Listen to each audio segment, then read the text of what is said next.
Interlude of human lineage. Humanity's first encounter with other humans occurred in the year 1513 before the Imperial era.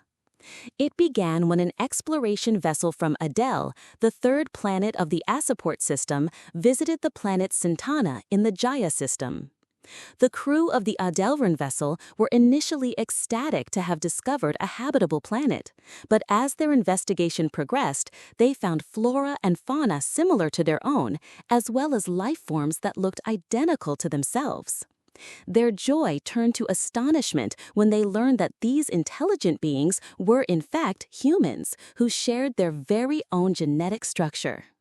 As exchange between the two worlds deepened, they found that each side possessed scientific evidence suggesting they had evolved independently.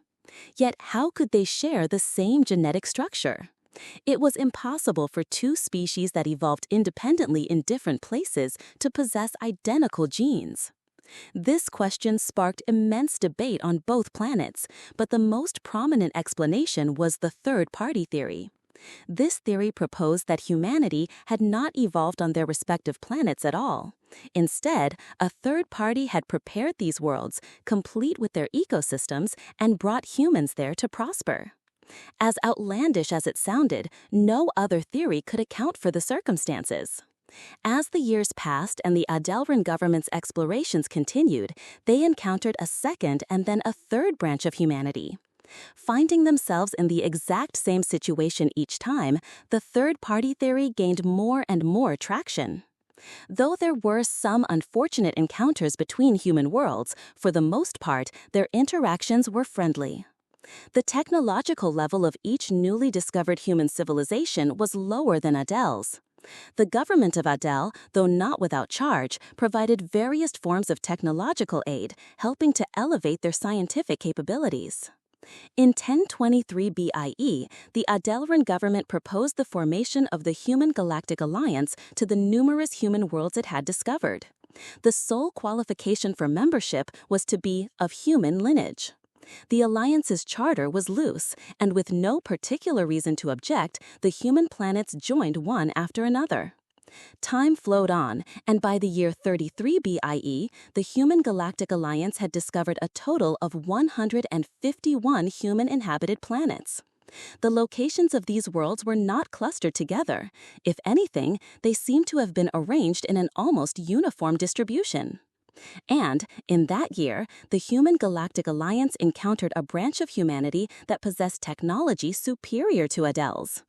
This newly met civilization called itself the Scion Empire and declared war upon the Alliance. The technological gap was not overwhelming, but the Scion Empire was a step or two ahead, allowing them to dominate the conflict. The government of Adel, as the de facto leader of the Human Galactic Alliance, called for a concentration of forces, hoping to counter technology with sheer numbers. However, the alliance's charter was loose and lacked any power of enforcement. Many human worlds chose instead to focus on defending their own home systems. As a result, Adel's counter-strategy failed to materialize, and one by one, planets fell under the occupation of the Scion Empire. Then, in 10 BIE, a fleet from the Adelran military by sheer chance destroyed a Scion Imperial vessel and managed to retrieve a wealth of information, including the location of the Scion homeworld. From this intelligence, they learned that the Scion Empire had never encountered other humans before meeting the Alliance. They also discovered that the Empire had relatively few colony worlds and that its military forces were not as large as presumed. In other words, if they could destroy the Scion home system, they could instantly reverse the course of the war. The government of Adel spent several years assembling a fleet designed not to engage enemy ships, but to destroy an entire star system. They then launched their assault. When it came to a planet, destruction rather than occupation was a brutally simple matter. A single Nova missile was all it would take to shatter a world. The plan was simple: strike every planet in the enemy's home system with at least one Nova missile. The Adelran fleet began by launching tens of thousands of Nova missiles from outside the enemy system, accelerating them to near light speed so that thousands of missiles would impact each planet simultaneously. The fleet plunged in right behind them. With the missile barrage alone, the Adelran fleet succeeded in effortlessly destroying every planet in the enemy's home system. The Scion Imperial fleet suffered catastrophic losses from the surprise attack. Its surviving ships scattered to their colony worlds or to the human planets they had occupied. The many worlds of the Human Galactic Alliance were terrified by this ruthless act, in which the Adelran government had annihilated tens of billions of fellow humans. In what would become year one of the Imperial era, the Adelran government declared the fall of the Scion Empire. It then unilaterally announced the dissolution of the Human Galactic Alliance and proclaimed the establishment of the Human Galactic Empire, with Adel itself holding sovereignty. Their justification was that the looseness of the Alliance's charter had endangered the very survival of humanity. A number of human worlds, those that had fought alongside Adel from the beginning of the war, and those that had suffered brutal treatment under Scion occupation, supported this move. Thus, the establishment of the Human Galactic Empire was finalized. Terrified by the Empire's technology and its merciless attack on the Scions, the remaining worlds of the former alliance voluntarily submitted to Imperial rule one after another. In time, every human planet was integrated into the Human Galactic Empire. Adel, the sovereign power of the Human Galactic Empire, treated all autonomous governments fairly even after its ascension. It ruled with the interests of all humanity in mind, allowing the empire to endure and prosper. This bond grew even stronger after humanity's fateful encounter with the bugs. By the imperial year 2248, the number of integrated human homeworlds had reached 276. Including their colonial worlds, the number of planets inhabitable by humans now exceeded 2,000. Aboard the Human Galactic Empire Space Force heavy cruiser Zapata Gugan, Captain Ahaim Otto was staring in astonishment at the report from his sensors. "Are you telling me we found the 277th human planet?" "There is no mistake, sir.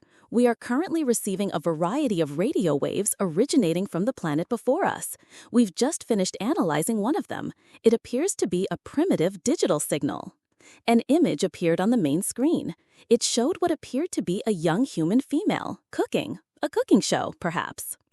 Inwardly, Ahaim was ecstatic. "We did it! My ship discovered the 277th human world. This guarantees that my ship and my name will be recorded in the annals of Imperial history. This is an incredible discovery. A digital signal?" He checked with the ship's AI, Nanome. "How many years has it been since we found a human world this advanced? 312 years? The citizens of the Empire will be in an uproar. Even that planet of near primitives 50 years ago caused such a stir." "Begin compiling all data. We'll launch a courier ship for the capital in 72 hours. And while you're at it, submit a recommendation in my name for a diplomatic mission to be dispatched. I'll leave the details to you." In this region of space, FTL communications would take nearly a year. A high-speed courier ship would be months faster. "Is it possible for the planet to detect us?" "I highly doubt it, sir. We switched to stealth mode the moment we confirmed the presence of life forms." "Excellent. Well done. Maintain present status. I want to handle this as peacefully as possible, at least at first." "Does that mean we can deploy the drones?" "Yes, descend them all in stealth mode. I'll leave the deployment points to your discretion." "Understood." Ahaim Otto began updating the manual for making first contact. 5 years later, the Human Galactic Empire announced to the human worlds the integration of the planet Earth into the Empire. The citizens of the Empire rejoiced at the news. An expansion of the human sphere meant greater security against the bugs. Moreover, it had been over 300 years since the integration of such a technologically advanced world. Starved for new entertainment, the Imperial citizenry scrambled for any and all information about Earth.